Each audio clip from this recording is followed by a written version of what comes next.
Like, I have a heart condition. I've had a heart condition for a few years. I've got a small hole in my heart. Apparently I was born with it, never knew. But I have to have it monitored every year to see if it's getting any bigger or whatever else the case is.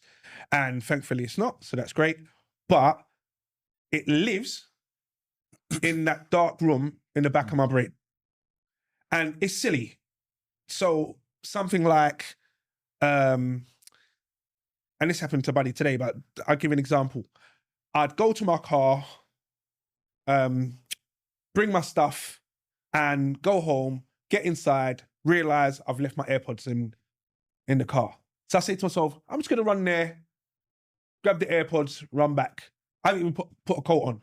I'm just gonna run. It's, 40 meters outside of my front door. I run along my balcony, run down the stairs, run to my car, grab the AirPods.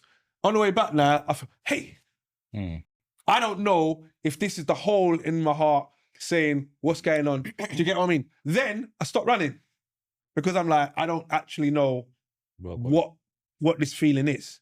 Do you get what I mean? So when I'm saying about physical health, I'm like, well, yeah, I could go gym and whatever else, but is that problem can I repair this problem?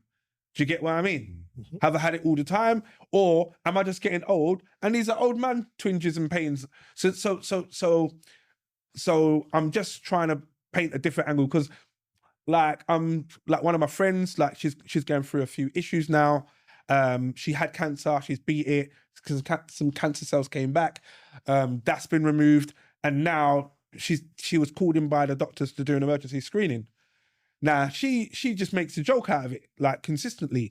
And I think, wow, do you know what I mean? That's like your physical health is in a very different position to mine. So I'm not, woe is me. But I also think to myself, the thing that she's dealing with, I'm not necessarily dealing with it on that scale.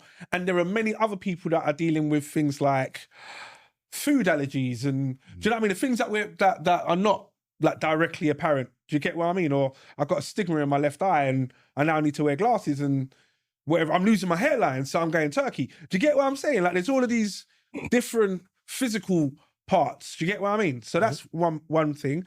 And the second thing about mentally, and I was speaking to the guy that I work with today, and he asked me about it. So when I said about mental health, he's a young Nigerian boy, only been in the country for a couple of years. And I was talking to him about mental health and he said to me, oh, my mental health is always at 100%. I said, what happens when you're having a bad day? He goes, it's still at 100%. He goes, I'm not letting anyone bring my mental health down. And I said, that's really, really interesting. I said, however, sometimes Father Time gets involved and starts throwing curveballs at you, things that you are and you're not in control of. So I always try my best to be a beam of energy and a beam of light to whoever I interact with, be it the person behind the counter in the shop, one of my customers, you guys, people that watch my statuses, or whatever it is. I don't mind making a fool of myself or sing or dance or do whatever. And then someone messaged me saying, do you know what? Your status today made me really happy. Thanks a lot for that. Or you sent some positive words out. Thanks for that. And for me, I then project this positive energy and it goes out. And then some people receive that energy and project it back to me. But it's like, I don't know what the effect is called. You know that rebound effect? Yeah. But when you get it back, it's boomerang effect. I wouldn't even say boomerang. I throw this energy out, it hits the wall, amplifies, and then comes back to me. Yeah. But when it comes back to me, I feel like, as Rain said, the barometer would jump really high because I now know something that I've done has brought some positive space into someone else's world. And the crazy thing is, when someone else brings positive space into your world, by accident, you're going to bring it into those that are around you.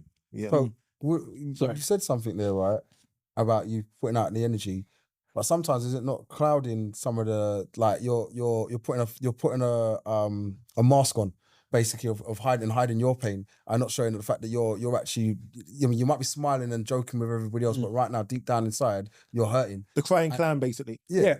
So and thank you for saying that. But even if that is the case, part of my mechanism is let me get some positive energy in. Now I can't phone you up and like, yo, bro, make me happy. Do you know what I mean? Positive me. Positive me up. Do you get what I'm saying? It doesn't work like that. No, but sometimes, so No, wait. You asked me a question, innit? So I just want to answer it. So it's not I need everyone to phone me or check in on me and like, are you all right today, bro?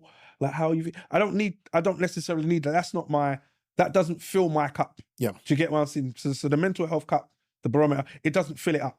However, when people share information with me to say, do you know what? I've had such a good day today, or blessings. Like I might see someone, do you know, like when you walk, I don't know if you get this, but you're walking around, you see a postman, normally a black guy, and he'll be like, yes, King, hope you have a good day. And I'm like, yes, King, I hope you have a good day. And then straight away, he's poured the positive energy into my cup. So I try to do that out. And when I get it back, it's great. I'm not saying there aren't other demons that are waiting for that dark moment. So when Tongo said, you're not at 100%, where you can dip down, of course that happens. Mm-hmm. As I said, this is life here in London. Do you get what I mean? But I also believe, even when that happens, for me to be able to not dwell in that low barometer number in a dark space, if I push the positive energy out, it comes back. Do you know what's interesting? I asked the question specifically to say how we all maintain our mental health and physical health.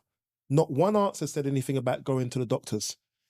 Not one answer said, you know what, if I'm not feeling 100%, I'll go to the doctors. And the reason why I asked that question is because studies have shown that 45% of women compared to 33.5% of men go to the doctors when they're not feeling well. Well, that could be mental health or physical health. The numbers actually drop down more when you're dealing with black men. So it's interesting in all the answers. And I was thinking maybe one of you would have said, you know what, if I'm not feeling 100%, I'll go doctors or whatever, get myself checked up.